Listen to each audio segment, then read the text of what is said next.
Come in.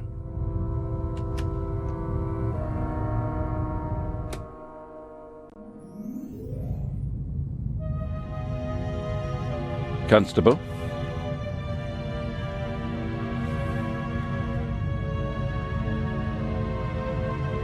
I took a closer look at the blood spot from the Baroness's bed. Yes, what's wrong with it? It looks odd. Odd? I think it should be darker. I understand.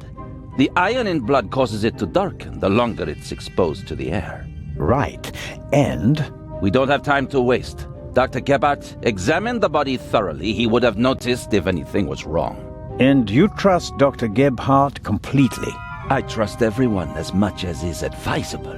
There will be a complete autopsy in Cairo. Until then, the doctor is one of the few people on board who is not a suspect. You, him, the stowaway, Constable Oliver, and I all have alibis. There are still enough suspects left. I was able to make the traces of a note on the Baroness's notepad legible. She wrote that a murderer is on board and that she'll unmask him. She asks the recipient to meet her in the saloon at 10 p.m. If we can find the recipient... I was the recipient. Monsieur?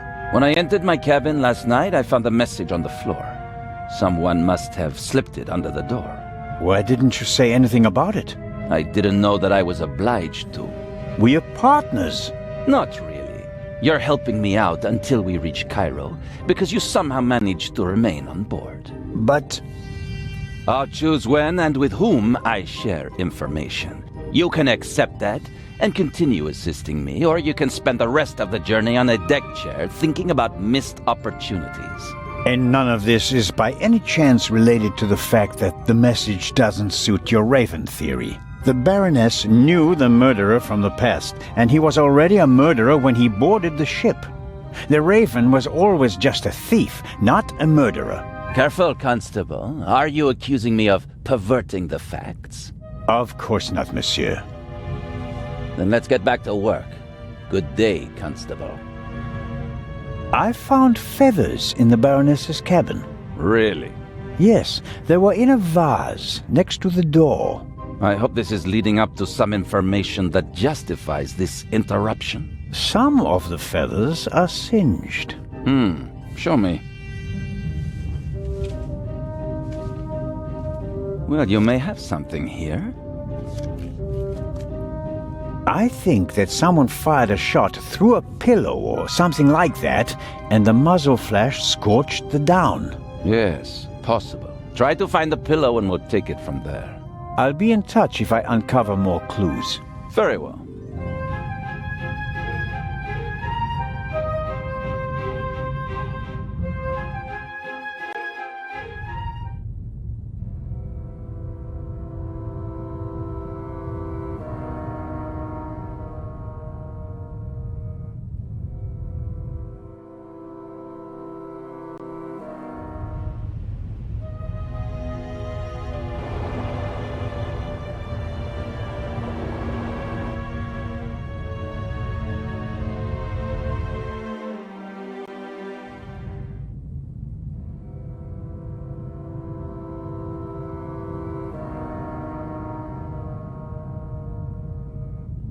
I'll leave it there. I don't have time to read all of it.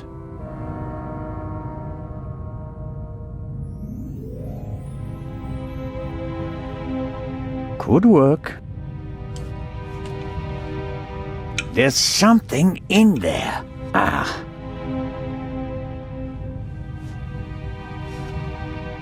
Someone stuffed this in the vase. Looks like it's been used to muffle a gunshot. If this isn't an important discovery, I don't know what is. Legrand, here I come. What a discovery. This pillow was obviously used to muffle a shot. Legrand, here I come.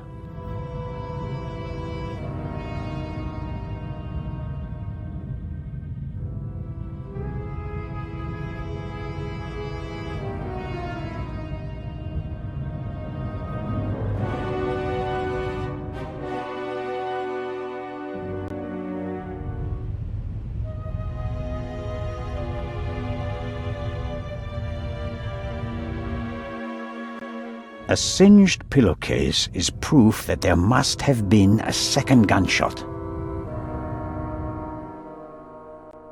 Inspector?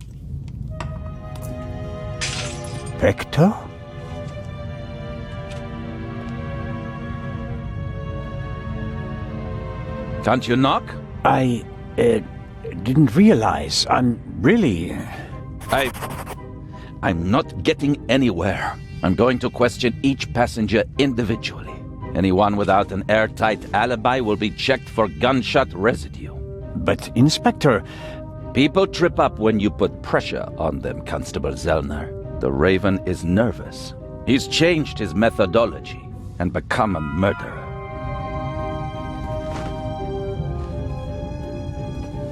I'll see it in his eyes. After you. But, Inspector Legrand...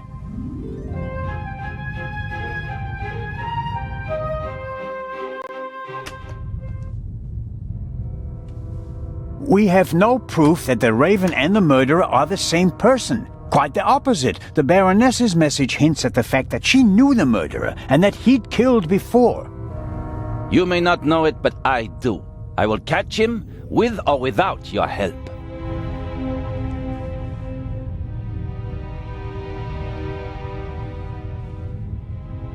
I don't believe it. What's gotten into him?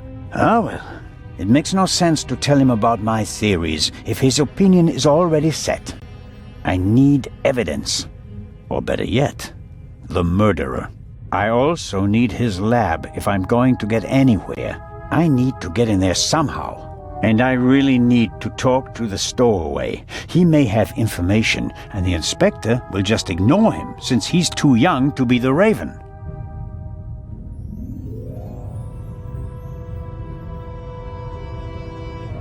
Legrand locked the door.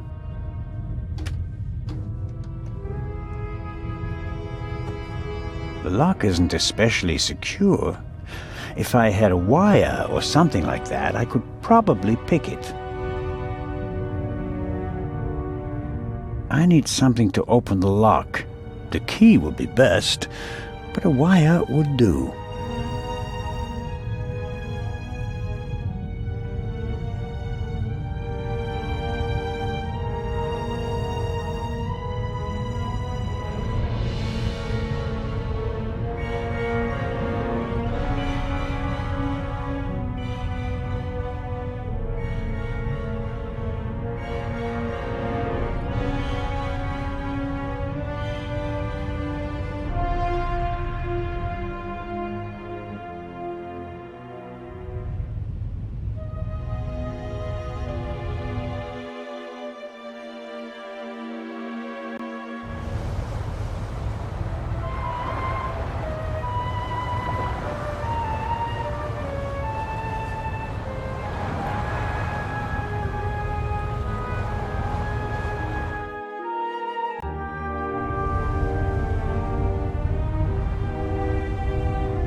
Miss Miller and the professor are talking intensely.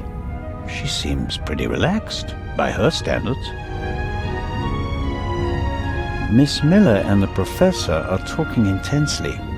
She seems pretty relaxed, by her standards. Good morning, Miss Miller. Professor Lucien? Constable Zellner, how are you? I heard you passed out last night. Well, not quite. I was poisoned. Oh. That wretch! Who do you mean by that wretch? That stowaway. That new Raven. The young man can't be the murderer. Constable Oliver had already apprehended him when the shot was fired. You mean... Whoever killed the Baroness is still on the loose.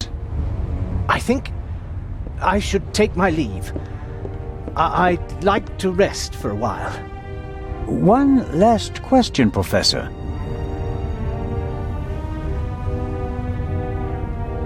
The safe in Legrand's cabin can only be opened with 3 keys. Am I right?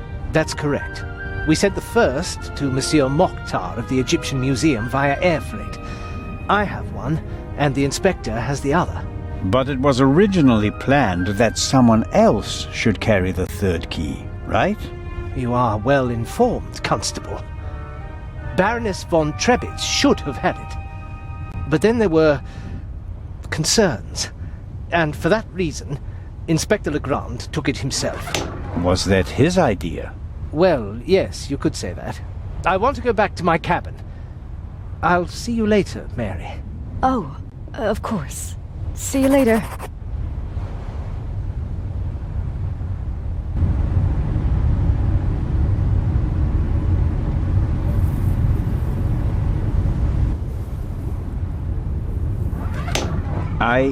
I didn't want to interrupt your conversation with Professor Lucien so abruptly. I don't know what's wrong with him. Learning that there's still a burglar on board seemed to frighten him. He was so relaxed the whole time, and then... And then the stupid Swiss constable came by and made him anxious. Oh, I didn't mean that. No matter. I'm sure he'll calm down and come back soon enough.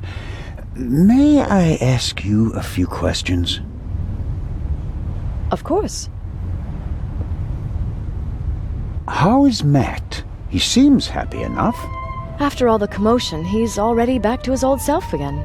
But I haven't told him about the murder. That would be a bit too much for him. I think he's made of sterner stuff. I want to thank you again for what you did on the train. I wouldn't have known... Everything's fine. Think nothing of it. You're American, aren't you? That's correct. And you moved to England because of the job? I lived in England before. During the Second World War, I volunteered. I worked in a pharmacy on a US base north of London. In a pharmacy?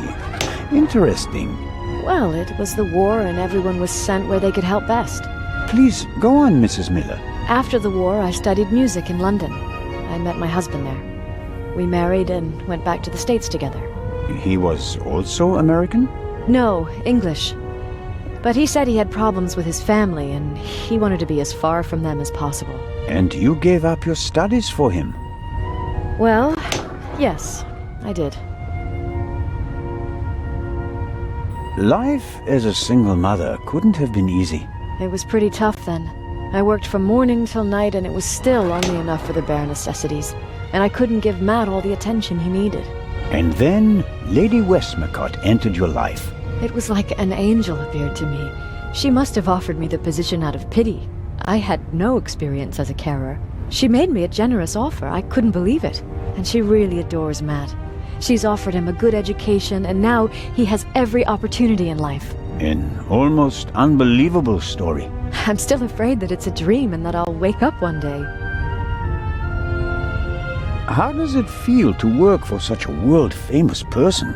The work is very interesting and varied, and it pays well too. You are very lucky that the lady offered the position to you. I just hope she won't change her mind one day. What would become of Matt's education then? I really make an effort to measure up to Lady Westmacott's expectations, but sometimes I feel like I fall short. Lady Westmacott couldn't ask for a better companion. I'm saving up as much money as I can all the same. I'd do anything so that Matt doesn't have to give up his new life. You and Professor Lucien seem to be having a lively conversation. Oh, yes. He's an expert in ancient Egyptian art and preeminent in hieroglyphic research. He's the head of the Egyptian department in the British Museum, you know. And he's going to open an exhibition at the Egyptian Museum in Cairo. Right. For the eye. They had planned on exhibiting both jewels together for the first time in decades, but that's not going to happen now, sadly. I think it's quite upsetting for him. We're working hard to ensure that at least one eye will be on display. I know. I'll ask Lady Westmacott if she'd like to participate in the opening of the exhibition. I think it would be good for her. And Professor Lucien will surely offer you a private tour. The Baroness's butler said that he was on the forecastle as well? Yes, he was standing on the other side of the deck smoking a cigarette. Was he on the forecastle the whole time? I'm not sure. He was there, and later he was on the side deck with us. Oh, yes, he looked after you while you were unconscious. He unbuttoned your collar and held your head while the doctor checked you. But you can't say for certain whether he came from the forecastle with you and Professor Lucien, or afterwards. Well, no. But where else could he have come from? If you worked in a pharmacy, you would certainly know something about medicines and poisons. Everything is a potential poison, Constable. It depends on the dose. Have you ever heard of chloral hydrate? It's a tranquilizer, isn't it? I'm asking you. Lady Westmacott also asked questions like that, for her last novel. But since I've never wanted to kill anyone, I never bothered with things like strychnine and arsenic and all that. I could recommend something for a headache, a sore throat, or a rash. That's kind of you, but there's really no need. Lady Westmacott dropped a hint on the train that she killed her hero, Partout. What did she mean by that? Oh, she must have meant the manuscript. Manuscript? She always takes it with her. It's an unpublished Partout novel. I once asked her why she never published it. She said that according to her will, the novel's only to be published after her death. And in it, Partout will be killed? Maybe. I've never read it. No one has. You'd better ask her yourself. How was last night for you? It was awful. I was having a conversation with Edgar, Professor Lucien, here on the forecastle. Then I wanted to look for the lady and went forward via the side deck. When I passed the Baroness's cabin, I heard a muffled scream. You heard a scream? Yes. I thought the Baroness probably had a fall. I went to the door and listened for a moment. Since I couldn't hear anything, I knocked on the door and asked whether she was all right. There was no answer. Interesting. And then? I didn't know what to do, so I tried to open the door. It was locked. I saw the Baroness's butler, Mr. Inch, on the forecastle. I thought he might have the key and went back. On the way, the bobby crossed my path, and then Edgar, who wanted to check the safe. I explained the situation to him, and then the alarm went off. How did the scream sound? It was a short outcry, very frightened, as if someone had been startled. Was it a woman's voice? Yes, the voice was high. So it could have been a scream from the Baroness. Possibly because she discovered someone in her cabin. Possibly. That person might have threatened her with a weapon, so that she wouldn't scream for help. Oh, God. He waited until the coast was clear. Oh, please, stop it, Mr. Zellner. Did you report that to Inspector Legrand? Yes, last night. He was very interested and took a lot of notes. But I wanted to look for Lady Westmacott, and he let me go without further delay. He said that he'd take down my full statement today. I understand. Do you think the man from the train also killed the Baroness, Constable Zellner? I don't know yet. It's horrible. Explosions, thieves, murderers. This isn't the right place for a lady and a little boy. I'll be seeing you, Miss Miller. Constable? Maybe Miss Miller has found something of a soulmate in the archaeologist. Unfortunately, there's no guarantee that the two of them will end up together. People with low self-esteem tend to sabotage their own happiness